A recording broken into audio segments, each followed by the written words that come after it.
আসলে খুব ভালো আছো। যাই হোক, আমরা আগের দিন ক্লাসে তোমাদের পড়িয়েছিলাম অনক্লিনেট্রি বা জি প্যাটার্ন। তো ওটা তোমরা ইউটিউব থেকে খুব ভালোভাবে ক্লাসটা করে নেবে। কোথাও সমস্যা হলে আমাকে মেসেজ করতে পারো। যাই হোক, আজকে আমরা তোমাদের আরেকটা নতুন বই দিয়ে শুরু করতে চলেছি। তোমাদের ক্লাস 12-এ আছে সেটা হচ্ছে shall I compare thee to a summer's day or sonnet number 18 by William Shakespeare. তো প্রথমেই বলে রাখি যে আমরা সনেট পড়ছি আর সনেট সম্পর্কে একটু জানবো না তা হয় না। তাহলে সনেট হলো 14 লাইনের একটা কবিতা এবং সেটাতে একটা স্পেশাল রাইম স্কিম আছে। এবং প্রথম যে আমরা 8 লাইনকে যদি আমরা দেখি 8 আর 6 এর 14 এইরকম ডিভিশনের জেনারেলি যে সনেট অরিজিন থেকে এসছে সেখানে এরকম ভাগ ছিল যে মেনলি সনেট যেখানে যে শব্দটা দেখছো সনেট শব্দটা সেটা কিন্তু একটা স্পেশাল শব্দ থেকে এসছে। এই শব্দটা থেকে এটা হচ্ছে ইটালিয়ান একটা শব্দ সনেটো থেকে সনেটটা এসছে। তো এই সনেটো শব্দের অর্থ হলো লিটল সং আর লিটল সনেট, যেটা কিনা প্রথম ইনভেন্ট করেন আমাদের ইটালিয়ান কবি জিয়াকোমো দু লেন্টিনি এবং সেখান থেকে তারপরে আবার ইটালিয়ান একজন বিখ্যাত কবি ফ্রান্সিসকো পেত্রাকা সেটাকে আরও নালিশ করে এবং তারপর থেকে আমাদের ইংলিশ সাহিত্যে বেশ করে স্যার থমাস হুইট এবং আলপসোরে অর্থাৎ হেনরি হেইওয়ার্ড এরা দুজন সেটাকে আরো সুন্দরভাবে ইংরেজিতে আমাদের পদার্পণ করে নিয়ে আসেন। এবার বলে রাখি যে আমাদের যে মডার্ন যে আমরা সনেটের যে ডিভিশনগুলো পাই আমরা অক্টেভ এবং শেষ্টেজের যে ব্যাপারগুলো বা এই যে আমাদের শেক্সপিয়ারিয়ান সনেটের যে রাইম স্কিম সেটা যেমন হচ্ছে তোমার A B C D E F G G, ঠিক আছে। এই যে রাইম স্কিম এবং রাইম স্কিম কি ব্যাপারটা সেটা আমরা পরে আসছি একটু। তো আমাদের যে ইংলিশে আর কি মেনলি 3 ধরনের সনেট প্রচলিত। একটা হচ্ছে তোমার ইটালিয়ান বা পেত্রাকান সনেট, আর একটা হচ্ছে শেক্সপিয়ারিয়ান বা ইংলিশ সনেট, আর আরেকটা হচ্ছে স্পেন্সেরিয়ান সনেট। তো যাই হোক, আমাদের বাকিগুলো সম্পর্কে অতটা ইনফরমেশন আপাতত না জানলেও চলবে। আমাদের যেটা শেক্সপিয়ারিয়ান সনেট বা ইংলিশ সনেট যেটা অর্থাৎ যে রাইম স্কিমে তোমাদের এই মানে শেক্সপিয়ারিয়ান বুঝতেই পারছো শেক্সপিয়ারের নাম অনুযায়ী শেক্সপিয়ারিয়ান সনেট বা সেটা ইউজ হয়েছে। তো সেটা যে রাইম স্কিমে আছে সেটা আমাদের জানা খুব জরুরি। সেটা রাইম স্কিম কিন্তু এটা আমি তোমাদের একটু পরে আসছি, যখন লাইনগুলো পড়াবো তোমার রাইম স্কিম সম্পর্কে একটু ধারণা দেবো। এবার শেক্সপিয়ার ওনার সারা জীবনে 154টা সনেট লেখেন এবং আমার মনে হয় তোমাদেরকে আমি একদিন তোমাদের হোয়াটসঅ্যাপে যে গ্রুপ আছে আমাদের হেরিটেজে সেখানে আমি তোমাদের দিয়েছিলাম যে 154টা সনেট আছে তার মধ্যে এই 154টা সনেটের 3টে ডিভিশন আছে।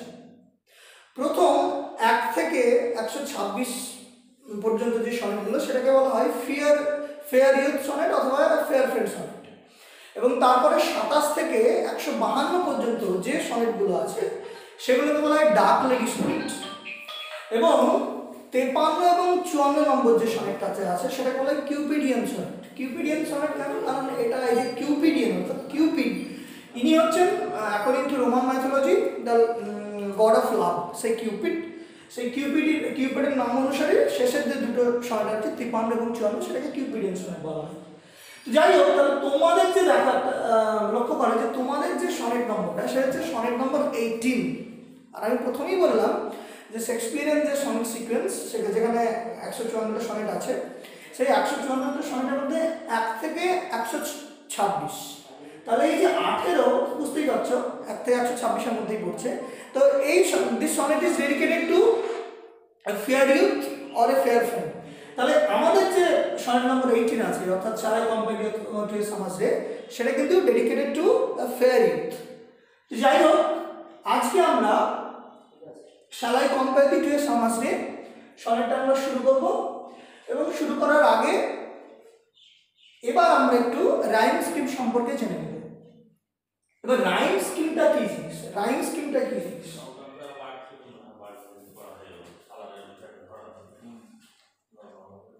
দেখো, রাইম স্কিমটা হলো আমরা যাকে বাংলায় বলি শেষের দিকে কোনো যদি একই সেম সাউন্ডের যদি শেষে মিল হয় বা আমরা ছন্দ বলতে পারি সেটাকে, দেখবা যে শেষের দিকে কোনো কবিতার ক্ষেত্রে, স্পেশালি কথার ক্ষেত্রে কি হয় যে শেষের দিকে যদি লাইনগুলোতে যদি সেম সাউন্ডের মিল থাকে, অর্থাৎ ছন্দ যেটাকে বলি, সেটাই কিন্তু ইংরেজিতে রাইম মানে পরিচিত।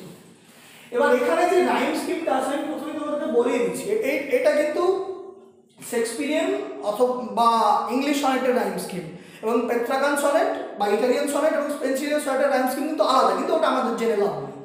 তো এখানে দেখো A B C D C D C D C D E F এবং জি জি, এই দেখো যে রাইম স্কিমটা দেখছো এখানে। এবার দেখবা এই যে রাইম স্কিমটা কবিতায় কিন্তু ইউজ করা হয়েছে, এবং সেটা খুব কি বলতো খুব ক্যালকুলেট করে সেটা লেখা হয়, সনেটগুলো এরকমভাবেই লেখা হয়, কারণ সেই রাইম স্কিমের বাইরে কিন্তু যাবে না, এটাই নিয়ম। তাহলে এবার ধরো এই জিনিসগুলো কি আসে, এবার আমরা একটু টেক্সটটা পড়ি। চলো দেখো, shall I compare thee to a summer's day? আমি কিন্তু এখন এক্সপ্লেন করবো না, আমি এটা তোমাদেরকে বলার পর কবিতা আসছে, আমি জাস্ট তোমাদের রাইম স্কিমটা বোঝানোর জন্য বলছি আর কি। দেখো তো shall I compare thee to a summer's day, এই যে এ সাউন্ডটা আছে, দেখো ডে এ যে সাউন্ডটা আছে, এটাকে আমরা ধরলাম এ, এই এ সাউন্ডটাকে। এবার টেম্পারেট এট, দেখো এই যে সাউন্ডটা আছে সেটাকে ধরলাম আমরা বি। এবার তোমরা এ বি দেখো প্রথম দুটো লাইন বুঝতে পারলে। এবার ঠিক একই রকম ভাবে এ বি আবার সেম সাউন্ড এখানে রিপিট হবে, তাহলে দেখো ডে এট মে ডেট, তাহলে দেখো এ বি তাহলে দেখো প্রথম যে চার লাইন। এবার আরেকটা কথা এখানে বলে রাখি, এই চার লাইনের স্ট্যান্জাকে ইংরেজি বলে কোয়ার্টার।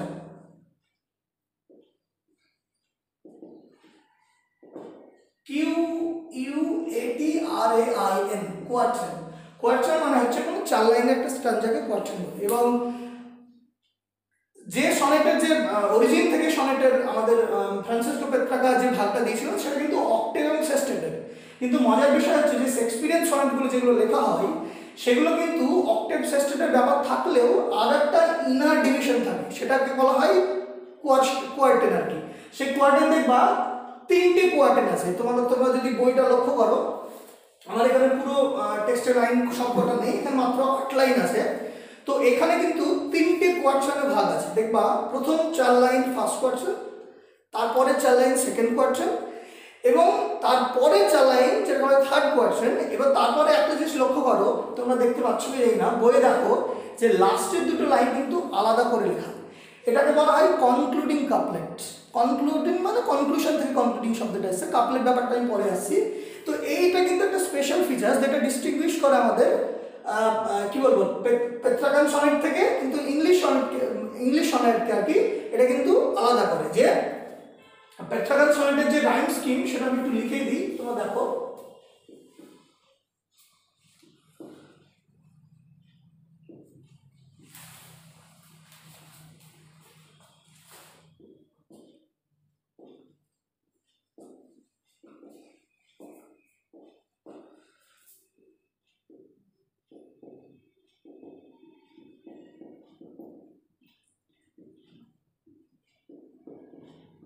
আচ্ছা, এটা হচ্ছে ইংলিশ বা শেক্সপিয়ার সনেটের রাইম স্কিম, আর এটা কিন্তু ইটালিয়ান বা পেট্রাগান সনেটের রাইম স্কিম।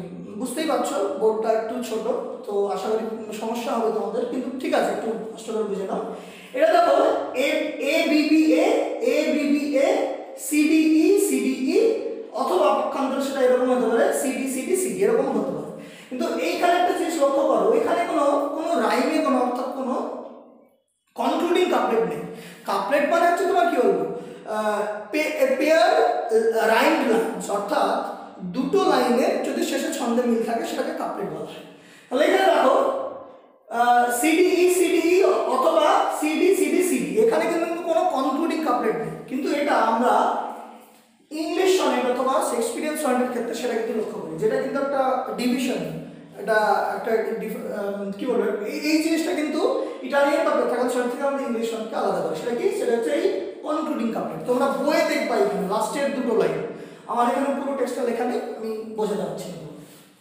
আচ্ছা, তাহলে আশা করি তোমরা বুঝতে পারলে যে রাইম স্কিমটা কি। তো সেরকম ভাবে এবার দেখো সিডি, তাহলে দেখবা তাহলে এবি এটা তো গেল, এবার নতুন একটা সাউন্ড আসবে, সেটাকে আমরা সি বলবো ধরে নেব। তাহলে এবার দেখো শাইনস, তাহলে এই যে ভাবটা শাইন, তো সায়েন্সের শেষে দেখবা এটা এস লাগানো আছে, তো দেখবা এই যে সাউন্ডটা, এই নতুন সাউন্ডটাকে ধরে নিলাম আমরা সি, এবং তারপরে ডি আসে, দেখো তোমরা আরেকটা নতুন সাউন্ড আসবে, দেখো ডিমড, তো শেষে ড যে সাউন্ডটা সেটা ধরে নাও আরেকটা নতুন সাউন্ড। তো ঠিক একই দুটো সাউন্ড দেখবো আবার পর লাইনে রিপিট হবে। তাহলে দেখো সায়েন্স ডিমড, ডিক্লাইনস, আনট্রিমড। তাহলে আশা করি তোমরা এই রাইমের ব্যাপারটা বুঝতে পারবে, এবং ঠিক তারপরে যে কোয়েশ্চেনটা আছে সেখানেও নতুন কিছু সাউন্ড আসবে, এবং একদম শেষের দুটো লাইন আছে দেখবা তাদের কিন্তু রাইমে মিল থাকবে, এবং সেই জন্য সেটাকে আর কি কনক্লুডিং, মানে শেষের দিকে কনক্লুশন, সেই জন্য কনক্লুডিং, এবং কাপলেট মধ্যে বলে দিলাম, অর্থাৎ এ পেয়ার অফ রাইমড লাইনস, অর্থাৎ দুটো লাইনের যদি শেষে ছন্দের মিল থাকে সেটাকে একটা কাপলেট বলা হয়। তো যাই হোক, এই হচ্ছে আমাদের গেল রাইম সম্পর্কে একটু ধারণা।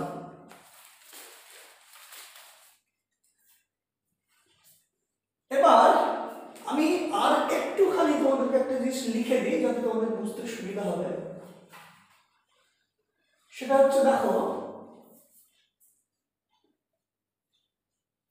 এই যে কবিতাটা সেটা একটা স্পেশাল প্যাটার্ন আছে, এগুলো তোমরা উঁচু ক্লাসে না যাওয়া পর্যন্ত বুঝবে না, কিন্তু তোমাকে একটু মনে রাখতে হবে আপাতত, যদি তোমাদের সব কোশ্চেন করতেই পারে বলার কিছু নেই। এটা যেমন লেখা আই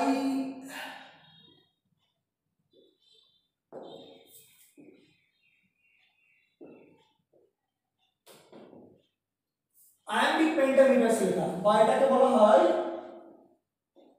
হিরোইক কাপলেটও বলা হয়, এটাকে হিরোইক কাপলেটও বলা হয়। তো অর্থাৎ পুরো যে কবিতাটা, অর্থাৎ বুঝতে পারছো সনেট 18 যেটা, ঠিক আছে, এটা পুরোটা হচ্ছে আয়াম্বিক পেন্টামিটার। আমরা ওই প্রসঙ্গে যাবো না, আমরা আমাদের এই কবিতা নিয়ে আলোচনা করবো। তাহলে এই গেল আমাদের রাইম স্কিম। এবার আমরা কবিতাটা পড়বো এবং চেষ্টা করবো সেখান থেকে যে রেটরিক্যাল ডিভাইসগুলো আছে সেগুলো তোমাদেরকে বোঝানো, সেগুলো সম্পর্কে আলোচনা করা। আর একদিনে হয়তো পুরো কবিতাটা পড়ানো হবে না, আমি তোমাদের ফার্স্ট কোয়েশ্চন যেটা আছে, তোমাদের যে প্রথম 4 লাইন, আমি চেষ্টা করছি যে আজকের ক্লাসে যেই সেই 4 লাইনকে ধরে যায় কি। আচ্ছা, আগে কবিতাটা পড়াই এবং তারপরে যে রেটরিক্যাল ডিভাইস যেগুলো আছে বা ফিগার স্পিচ যেগুলো আছে সেগুলো আমরা পরে আলোচনা করব। আচ্ছা, প্রথমেই কবি বলছে, দেখো তোমরা বইটা হাতে নিবে যখন কবিতাটা, আমি যখন তোমরা বাড়িতে পড়বে অবশ্যই বইটা হাতে নিবে। দেখো, shall I compare the to a summer stay? দিয়ে দেখো এখানে কোশ্চেন মার্ক আছে, এটাকে বলা হয় রেটরিক্যাল কোশ্চেন, ফিগার স্পিচ আমি পরে পড়বো। দেখো, shall I compare the to a summer stay? এবার এখানে একটা জিনিস লক্ষ্য করে যে দি, THEE, দি, এটা আবার কি? এই দিটা হচ্ছে TH, দেখো ঠিক পরের লাইনে আছে, তোমাদেরকে দেখাচ্ছি। আচ্ছা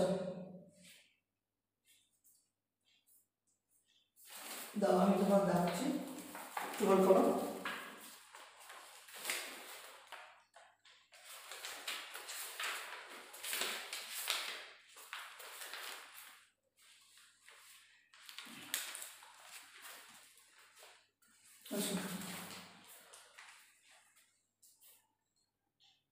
আচ্ছা দেখো, আমি এখানে একটু লিখতে মিস্টেক করেছিলাম। দেখো এই যে THOU, দেখো কবিতার যে সেকেন্ড লাইনটা আছে সেখানে দেখো দাও, THOU দাও, এই দাওয়েরই অবজেক্টিভ ফর্ম হচ্ছে দি, অর্থাৎ যখন কোনো অবজেক্টিভ সেন্সে লেখা হয় দাও, এগুলো তো আর্কেইক ইউজ বলে, মানে ওল্ড ইউজ আছে বলে।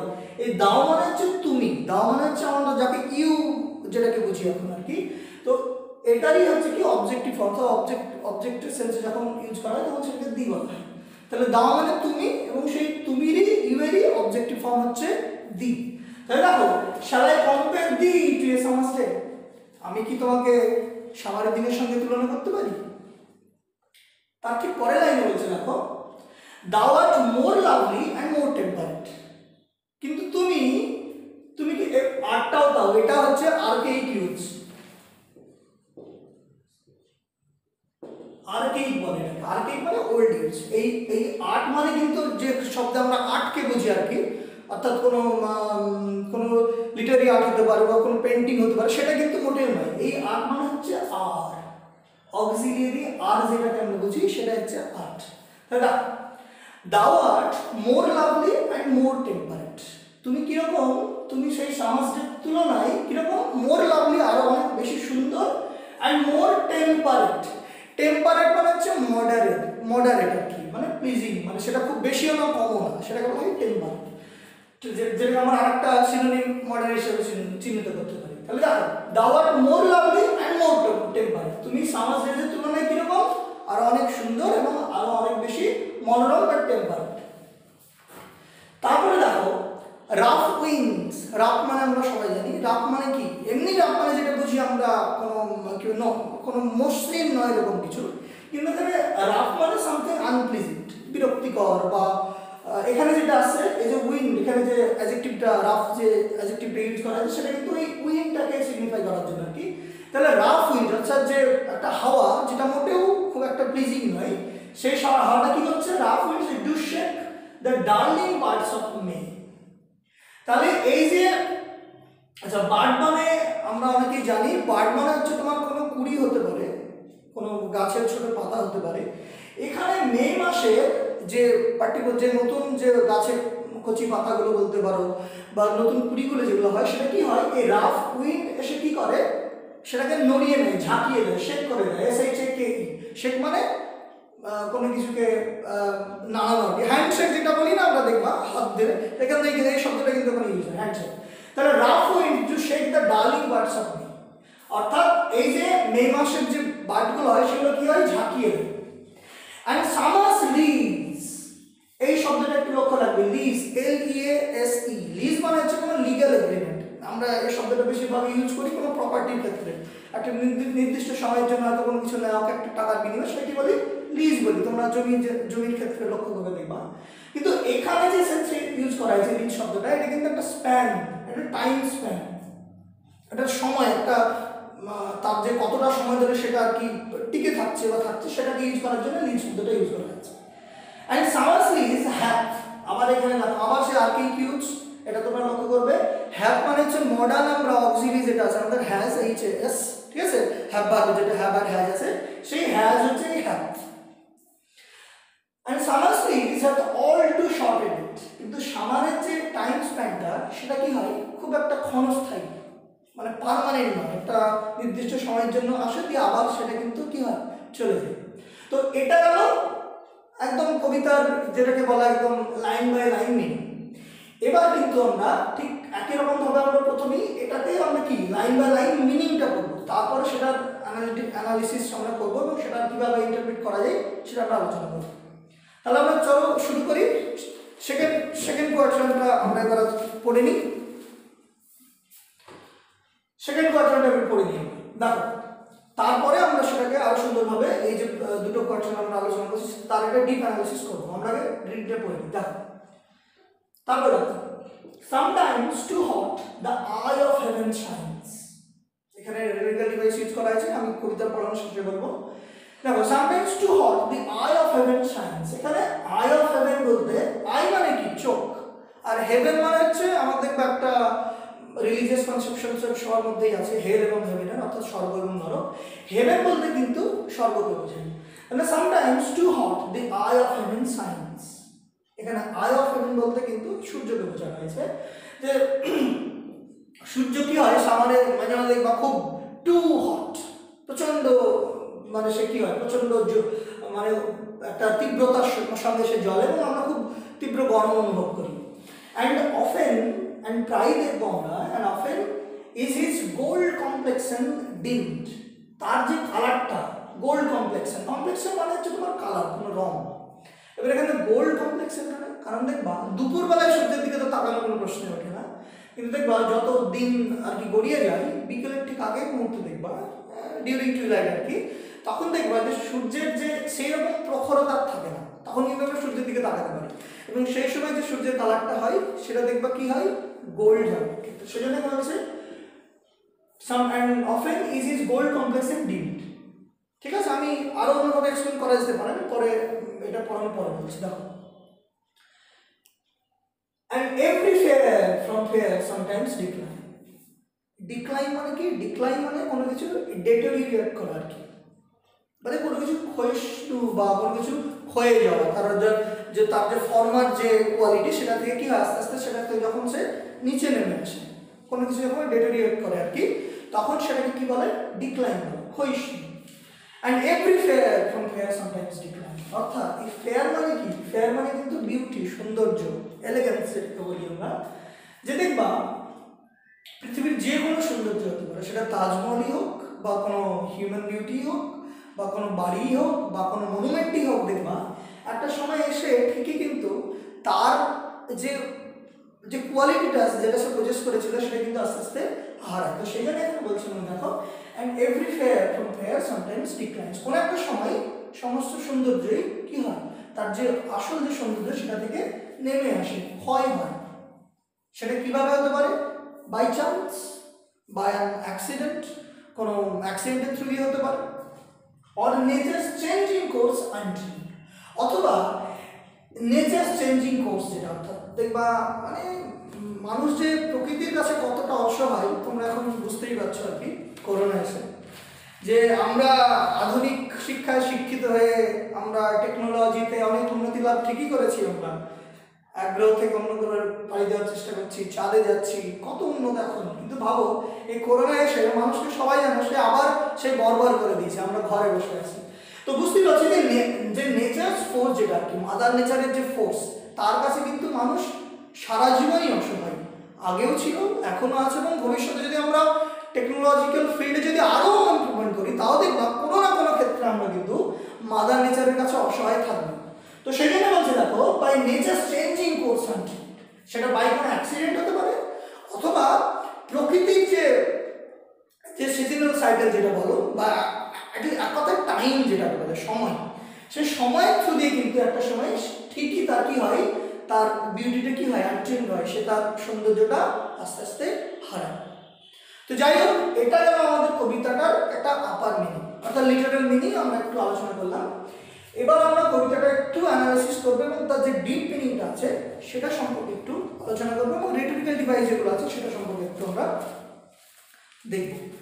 আচ্ছা, প্রথমেই দেখো, shall I compare thee to a summer's day, উনি আমাদের স্পিকার পোয়েট ওনার ফেয়ার ফ্রেন্ডকে জিজ্ঞাসা করছেন, এখানে ওনার লাভারও হতে পারে, নো ডাউট। এটা বলে রাখি তোমাদের, একজন ফ্রেঞ্চ ক্রিটিক ছিল, নাম হচ্ছে রোলা বার্থ। তো রোলা বার্থের একটা এসে আছে, বিখ্যাত এসে, সেটা হচ্ছে the death of author, the death of the author আর কি। তো সেখানে উনি যে বিষয়টা খুব সুন্দরভাবে উপস্থাপন করেছেন, যে কোনো লিটারেরি ওয়ার্ক, সেটা কবিতা হতে পারে বা প্রোজ হতে পারে, তার যদি আমরা কবি কোন পার্সপেক্টিভে বা কোন কথা চিন্তা করে সেটাকে লিখেছিলেন সেটা নিয়ে যদি আমরা অ্যানালাইসিস করি, তাহলে তার যে ইউনিভার্সালিটা, তার যে কি বলবো তোমার, তার যে অন্য কোনো ইন্টারপ্রিটেশন হতে পারে, সেটা কি হয়, নষ্ট হয়ে যায়, অর্থাৎ তাকে আমরা কোথাও না কোথাও সাপ্রেস করে দিই তার মিনিংটাকে। তো সেই জন্যে আমরা যখন কোনো কবিতা অবশ্যই পড়বো, সেটা কবি কীভাবে লিখেছেন কি না ভেবে লিখেছেন সেটা ওনার ব্যাপার, এবং আমরা সেটাকে আরও অন্যরকমভাবে ইন্টারপ্রিট করা যায়। তো সেই জন্য এখানে shall I compare thee to a summer's day কবিতাটাই এই যে দি অর্থাৎ ইউ, সেটা আমরা 1 থেকে 126 নম্বর সনেট বুঝতেই পারছি, ফেয়ার ইউথ। এই যে ইউথটা আসলে কে, তার কিন্তু কোনো নির্দিষ্ট আইডেন্টিটি এখানে মানে বলা নেই, সেটা তার ফ্রেন্ডও হতে পারে, তার লাভারও হতে পারে, নো প্রবলেম, কিন্তু আমরা কবিতাটাকে এনজয় করবো, সেটা কে ওটা পরের ব্যাপার। তাহলে আমি এখানে ফেয়ার ফ্রেন্ড দিয়ে তোমাদেরকে বলছি, তাহলে এখানে বলছি দেখো, shall I compare thee to a summer's day, এই যে ওনার ফেয়ার ফ্রেন্ডকে জিজ্ঞেস করছেন যে আমি কি তোমাকে সমাজের সঙ্গে তুলনা করতে পারি। আচ্ছা, এইটা কিন্তু একটা রেটরিক্যাল কোশ্চেন। এটা রেটরিক্যাল কোশ্চেন কেন, তার ঠিক আমরা পরের লাইনে আমরা লক্ষ্য করবো। তারপর রেটরিক্যাল কোশ্চেন কি সেটাও আমি বলছি। দেখো, উনি যদি নিজে যদি স্যাটিসফাইড হতেন ওনার বন্ধুকে সামারের সঙ্গে তুলনা করে, এখানে সামার বলতে কিন্তু একটা কথা বলে রাখি, খুব গুরুত্বপূর্ণ কথা আমি স্কিপ করে গেছি। দেখো যে স্পিকার পোয়েট, ওনার যে ফ্রেন্ডস, ওনার যে ফেয়ার ফ্রেন্ডের বিউটি, তাকে উনি সামারের সঙ্গে কেন তুলনা করলেন? কারণ আমরা সবাই করে জানি, বিশেষ করে আমাদের ইন্ডিয়ান সাবকন্টিনেন্টে দেখবা যে সামারের সিজনটা মোটেই কিন্তু একটা প্লিজেন্ট নয়, খুব চিটপিটে গরম হয়, বিরক্তিকর হয়, ইলেকট্রিকের তো সমস্যা তো আছে, বুঝতেই পারছো। কিন্তু ব্যাপার হচ্ছে যে আমি গ্রীষ্ম, বর্ষা, শরৎ, হেমন্ত, শীত, বসন্ত, এই কটা সিজন কিন্তু বাংলায় আছে। কিন্তু মজার ব্যাপার হলো যে ইউরোপের যে ওয়েদার, অর্থাৎ আর কি অর্থাৎ ইংল্যান্ডের যে ওয়েদার, সেখানে কিন্তু আমরা মেনলি 4টে সিজনকে কিন্তু খুব গুরুত্ব দেয়। এটা হচ্ছে স্প্রিং, এটা হচ্ছে অটম, এটা হচ্ছে সামার, আর একটা কি, আর একটা হচ্ছে উইন্টার। তাহলে এই যে 4টে সিজন কিন্তু ওরা গুরুত্ব দেয়। এবং যদি আমরা আমাদের সামারের সঙ্গে ইংল্যান্ডের সামারকে তুলনা করি, তাহলে কিন্তু এই যে ওনার অবজেক্ট যার সঙ্গে ওনার ফ্রেন্ডসের ভিডিও তুলনা করেছে তার ধারণায় অবস্থা, অর্থাৎ ইউরোপের যে সামারটা সেটা কিন্তু কি হয়, অনেকটা মনোরম, অনেকটা এনজয়েবল। তো সেই জন্য ওরা তো শীত প্রধান দেশ, বুঝতেই পারছো। তো ওদের সামার এবং আমাদের সামারের মধ্যে কিন্তু অনেক ডিফারেন্স আছে।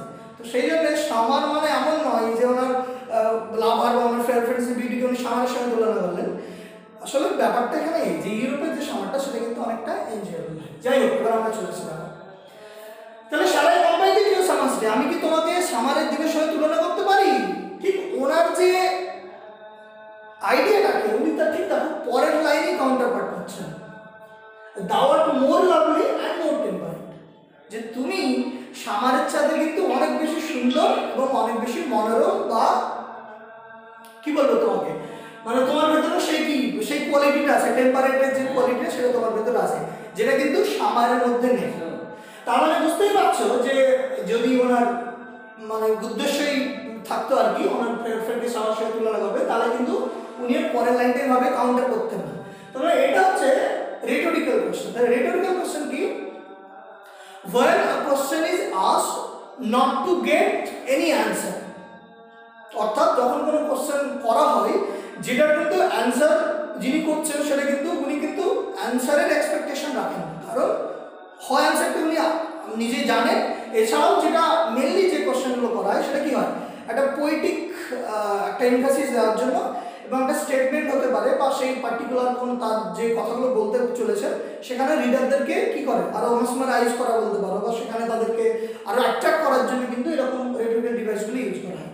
তাহলে আমরা প্রথম লাইনে যে রেটোরিক্যাল ডিভাইসটা পাচ্ছি সেটা বলা হয় কি, রেটোরিক্যাল কোশ্চেন। অর্থাৎ রেটোরিক্যাল কোশ্চেন আবার বলছি, অর্থাৎ যখন কোনো একটা কোশ্চেন জিজ্ঞেস করা হয় কোনো উত্তরের আশায় নয়, জাস্ট কোনো একটা বক্তব্য শুরু করার জন্য, অথবা সেই পার্টিকুলার লাইনে বা পার্টিকুলার আইডিয়ার প্রতি আমাদের যারা অডিয়েন্স আছে তাদেরকে ফোকাস করার জন্য, বা সেটাতে আরো পোয়েটিক একটা কি বলি ইফেক্ট ক্রিয়েট করার জন্য সেটাকে বলা হয়। এবার দেখো বলছে thou art more lovely and more temperate। তাহলে বুঝতেই পারছো ওনার ইন্টেনশনটা কি, সেটা হচ্ছে যে সামারের যে বিউটি সেটা নো ডাউট খুব বিউটিফুল এবং সেটা খুব এনজয়েবল, ইউরোপের লোক বা ইংল্যান্ডের লোক সেটাকে এনজয় করে, কিন্তু সামারের যে বিউটি সেটার মধ্যে কিন্তু অনেক ফ্ল আছে, অনেক ড্রব্যাক আছে, অনেক সমস্যা আছে। এবং বুঝতেই পারছো তোমার যে বিউটি সেটা কি হবে, নিখুঁত হবে, কোনো স্পটলেস বিউটি হবে। এবং যেহেতু এখানে ড্রব্যাক আছে সেই জন্য আমি তোমাকে সামারের সঙ্গে তুলনা করবো না। পরের লাইনে দেখো কি হচ্ছে, সামারে কি হচ্ছে, দ্য রাফ উইন্ডস, অর্থাৎ যে সামারের যে সময়টা চলে তখন কি অনেক সময় ঝোড়ো আবাসে কি হয়, এই সুন্দর ফুলের কুড়ি হতে পারে বা ফুলের পাতা হতে পারে, সেটা কি হয় নড়িয়ে দিয়ে তার যে বিউটি যেটা আছে সেটা কি করে বিনষ্ট করে। অর্থাৎ কোথাও না কোথাও একটা বিউটিতে একটা ব্যাড ইফেক্ট ফলে কে এই রাফ উইন্ড সামারে। তাহলে যেহেতু রাফ উইন্ডটা সামারের একটা কম্পোনেন্ট, আর যেহেতু সামারের সঙ্গে উনি ওনার ফেয়ার ফ্রেন্ডসের বিউটিকে তুলনা করছেন, এবার যেহেতু ওনার ফেয়ার ফ্রেন্ডস নিখুঁত একটা বিউটি প্রচেস করে, তো সেই জন্য উনি সামারের সঙ্গে ওনার ফেয়ার ফ্রেন্ডস যে বিউটি সেটাকে তুলনা করছেন। আর তারপরে দেখো and summer's leaves hath all too short a day, অর্থাৎ একটু গুগল করে দেখতে পারো বা তোমরা একটু ইউটিউবে দেখতে পারো যে ইউরোপের যে সামারের যে সিজনটা সেটা কি হয় খুব শর্ট, মানে লং লাস্টিং নয়, মানে যেটা আমরা বিশেষ করে শীতের মজাটা যেরকম উপভোগ করি দেখবো ইন্ডিয়ান সাবকন্টিনেন্টে, আমাদের কাছে শীতটাই মনোরম। তো দেখবা ইউরোপের যে সামার সেটা কিন্তু খুব এনজয়েবল এবং সেটা কিন্তু খুব ক্ষণস্থায়ী। তো এই যে সামারের যে স্প্যানটা সেটা কি all too short a date. তাহলে উনি আবার একটা কথা বারবার মনে রাখতে হবে, উনি কার সঙ্গে তুলনা করছেন সামারের বিউটির সঙ্গে। তাহলে সামারের এগুলো হচ্ছে তোমার ড্রব্যাক, এগুলো হচ্ছে খারাপ কোয়ালিটি। তাহলে প্রথমে কি বললেন যে তুমি সামারের চেয়ে অনেক বেশি লাভলি, অনেক বেশি টেম্পারেট। সামারের আর একটা ড্রব্যাক কি, যে সামারে কি রাফ উইন্ড এসে সব বিউটিগুলোকে নষ্ট করে। তারপরে ড্রব্যাক কি বলছে দেখো, বলছে সামারের যে টাইম স্প্যানটা সেটা কি খুব শর্টেড অর্থাৎ শর্ট লিভড, এটা খুব দীর্ঘস্থায়ী ধরে মোটেও হয়। এবার দেখো সেকেন্ড পার্সন উনি কি বলছে, সে আবারও কিন্তু অর্থাৎ এই যে কি বলবো তোমাকে একটা উনি যে রেটরিক্যাল কোশ্চেন করেছেন প্রথম লাইনে, তারই কিন্তু উনি সেটাকে ডিফেন্ড করছেন বা সেটাকে আর্গুমেন্ট করছেন এই পরবর্তী লাইনগুলোতে। দেখো, sometimes too hot the eye of heaven shines. এবার আমি তোমাদের যেহেতু রেটরিক্যাল ডিভাইসগুলো আলোচনা করছি, দেখো আই অফ হেভেন। আচ্ছা, এটাকে প্রথমেই যেটা আছে আমরা এখানে দুটো ফিগার স্পিচের ইউজ হতেই পারে। একটা প্রথমে দেখো পার্সনিফিকেশন। পার্সনিফিকেশনটা কি? It is figure speech when we use human qualities to কি বলবো নন হিউম্যান বা আর্টিফিশিয়াল বা কোনো ইনঅ্যানিমেট অবজেক্ট হতে পারে, অর্থাৎ যখন কোনো নন হিউম্যান অর্থাৎ যার ভেতরে যে কোনো একটা মানে যে মানুষ নয় সেরকম একটা কোনো প্রকৃতির অবজেক্টকে যদি আমরা তার ভেতরে যদি হিউম্যান ফিচার্স অর্থাৎ মানুষের যেরকম ফিচার্স হয়, হাসি, কান্না বা অন্যান্য ইমোশন হতে পারে, সেগুলো যদি তার সঙ্গে অ্যাসোসিয়েট করি সেটা কি বলে? পার্সনিফিকেশন বলে। এবারে দেখো আই অফ হেভেন, এই যে হেভেনের যে কনসেপ্টটা, এটা আমি এর আগে বললাম তোমাদের, পুরোপুরি যে হেভেনের কনসেপশনটা এটা হচ্ছে রিলিজিয়াস পার্সপেক্টিভ থেকে এই কনসেপশনটা ধরা হয় এবং এটা পুরোটাই কি, এটা একটা অ্যাবস্ট্রাক্ট আইডিয়া। এর কোনো মানে কি বলবো, এর কোনো প্রুফ কিন্তু আমরা পাই না, যদিও এটা আমাদের বিলিফ, আমরা সবাই স্বর্গ এবং নরকের ধারণাটা মনে পোষণ করি। দেখো তাহলে এই যে হেভেন, এটা একটা প্লেস ফর মেরি মেকিং, সব কিছু সেখানে পাওয়া যায় কি। তাই যে এই যে হেভেন, তাহলে এটা তো একটা অ্যাবস্ট্রাক্ট আইডিয়া, তাহলে এটা মোটেই কিন্তু কোনো একটা হিউম্যান নয়। তাহলে নন হিউম্যান কোনো বিষয়কে যদি আমরা তার মধ্যে যদি হিউম্যান কোয়ালিটি আরোপ করি, তাহলে যে চোখ যে ব্যাপারটা, এই চোখের ব্যাপারটা হিউম্যান বা অন্যান্য কোনো অ্যানিমাল হতে পারে। আমি এখানে হিউম্যান নিয়ে আলোচনা করছি। তাহলে এখানে বলছে দেখো আই অফ হেভেন, স্বর্গের চোখ। স্বর্গের কি কোনো চোখ হয়? তাহলে হয় না, এটা কবি আমরা কল্পনাই বলছি। তাহলে এটা হচ্ছে একটা, আমি যেটাই বললাম, এটা হচ্ছে তোমাদের পার্সনিফিকেশন, আই অফ হেভেন। ঠিক আছে? তাহলে স্বর্গের চোখ হয় না, তাহলে চোখটা eyes are related with কি, associated with humans or other living animals। তাহলে সেখানে হেভেন সাই মানে সেটাকে আর হেভেনকে মনুষ্য সত্তা বা হিউম্যান কোয়ালিটি তাকে ইনভোস করা হচ্ছে। তাহলে এটা গেল পার্সনিফিকেশন। এবার এখানে আর একটা ফিগার স্পিচ কিন্তু আলোচনা করা হয়েছে, সেটা কি দেখো, যে এখানে যেটা আরেকটা আছে সেটা হচ্ছে তোমার মেটাফোরের ধারণা এখানে ব্যবস্থা করে। সেটা কি, কিরকম ভাবে দেখো, কারণ মেটাফোর মানে কি, আগের দিন ক্লাসে তোমাদেরকে বলেছিলাম, it is a figure speech when two things are compared, কি বলবো, নট ক্লিয়ার। তাহলে এখানে দেখছো হেভেন একটা আলাদা ধারণা এবং হিউম্যান আই সেটা একটা পুরো আলাদা ধারণা, কিন্তু দেখবে এখানে কম্পেয়ার করা হয়েছে। তাহলে এই জায়গাটা তোমরা একটু মেটাফোরের আঙ্গিকে এখানে আলোচনা করতেই পারো। দেখো তারপরে দেখো, and often is its gold complexion dim। এইখানে একটা ব্যাপার পার্সনিফিকেশনে আমরা পাই, গোল্ড কমপ্লেক্সন, যে কালার যে ব্যাপারটা দেখবো, শেড, কালো, ফর্সা, উজ্জ্বল, এই যে ব্যাপারগুলো, এটা কোথাও না কোথাও আমরা আমাদের সোসাইটিতে খুব প্রচলন আছে, হিউম্যান সোসাইটিতে। তাহলে এখানেও পার্সনিফিকেশনের একটু ধারণা থাকতেই পারে। তারপরে লাইনে দেখো, and every fair from fair sometimes declines। এই যে লাইনটা, এই লাইনটা কি বলবো, একটা সুন্দর কোটেশন হতে পারে, যেটা আমাদের বিভিন্ন ক্ষেত্রে অন্যান্য কবিতার ইন্টারপ্রিট করার ক্ষেত্রে আমরা কিন্তু কোনো ক্রিটিক্যাল অ্যানালিসিস করার জন্য কিন্তু আমরা ইউজ করা যায়। এটা খুব মানে শেক্সপিয়ারের কি one of the most quoted lines আর কি। Then every fair from fair sometimes declines, যে কোন জিনিসটা অ্যাজ এ হিউম্যান, কোন জিনিসটা আমাদেরকে কমপ্লিট করে বলো তো, যে as a human one thing that completed us is the death. আমাদের প্রত্যেকটা হিউম্যান এবং লিভিং বিং যারাই এই পৃথিবীতে জন্ম নিয়েছে তাদেরকেই কিন্তু কি করতে হবে, মৃত্যুর স্বাদ কিন্তু চাকতেই হবে। তো এখানে উনি বলছেন যে এভরি ফেয়ার ফ্রম ফেয়ার, যে কোনো বিউটিফুল অবজেক্ট, সেটা হিউম্যান হতে পারে, সেটা কোনো আগে আমি বললাম কোনো মনুমেন্ট হতে পারে, কোনো কি বলবো কোনো নেচারের কোনো অবজেক্ট হতে পারে, কোনো গাছপালা যা হোক, কোনো ফুল হতে পারে, সে কি হয় একটা সময় এসে কিন্তু ঠিকই তার যে বিউটি অর্থাৎ তার যে সৌন্দর্যটা সেটা ঠিকই ডিক্লাইন করে। তাহলে কবি কি চান যে এমন কিছুর সঙ্গে ওনার ফেয়ার ফ্রেন্ডসের বিউটিকে তুলনা করুক যেটা ক্ষয়িষ্ণু, যেটা একটা সময় এসে নষ্ট হয়ে যায়? নিশ্চয়ই না। আমি কবিতাটা এটা পড়ানো, তারপরে কিছু আরো কথা কিছু বলার আছে সেগুলো বলছি। তবে দেখো, by chance or nature changing course country, এবং সেটা কিভাবে ডিক্লাইন হয়, কিভাবে ক্ষয়িত হয়, সেটা কোনো অ্যাক্সিডেন্টের থ্রু দিয়ে, ধরো না কোনো প্রাকৃতিক কোনো দুর্যোগ হলো, কোনো ভূমিকম্প বা অন্য কিছু হলো, যার ফলে কি হয় অনেক বিউটি নষ্ট হয়ে যায়, অনেক লিভিং বিং মারা যেতে পারে, তাহলে সেইভাবে তার বিউটিটা নষ্ট হচ্ছে। আর কি, অর নেচার চেঞ্জিং কোর্স, যেটা আমি একটু আগে আলোচনা করেছি তোমাদের, যে টাইম নেচার চেঞ্জ, অর্থাৎ কি বলবো, একটা প্রকৃতির যে একটা কি চক্র, সিজনাল সাইকেল, যেটা আর কি, যে একটা ঋতুর পর আর একটা ঋতু আসে এবং সময় গড়িয়ে যায়, এবং তারপরে কি হয় যে প্রকৃতির যে কোনো সুন্দর অবজেক্ট একটা জায়গায় এসে কি হয়, তার যে বিউটিটা সেটা কোথাও না কোথাও সেটা হারিয়ে যায়।